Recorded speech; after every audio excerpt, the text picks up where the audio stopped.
Stiamo simulando un'attività di lavoro in quota dove l'operatore appunto accederà in questo spazio dove abbiamo questo tetto, diciamo, inclinato e gli faremo provare a calarsi appunto su questo tetto e a risalire appunto utilizzando diverse attrezzature, cordini, corde, discesori e quant'altro. Corsi di formazione per i lavoratori per renderli più preparati e attenti alla sicurezza nei luoghi in cui operano. 500 persone al giorno, 150.000 l'anno. Siamo al Vega Osservatorio Sicurezza e Ambiente. Qui, oltre ad elaborare i dati, ci si specializza in sicurezza. Questo è un centro di addestramento per prove pratiche di corsi di formazione che riguardano la sicurezza sul lavoro. Serve ad addestrare il personale in modo tale che acquisisca le competenze per poi operare nei luoghi di lavoro in sicurezza. Tema quanto mai attuale se si considera che nei primi 3 mesi del 2025 rispetto allo stesso periodo del 2024 gli incidenti mortali in Veneto sono triplicati.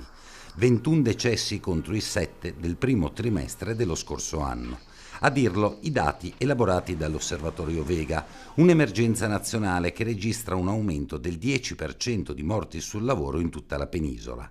Dai dati emerge come la provincia di Venezia abbia un indice infortunistico ben superiore rispetto a quello nazionale, con un'incidenza di quasi 11 decessi su 1 milione di lavoratori rispetto al 7,7 nazionale.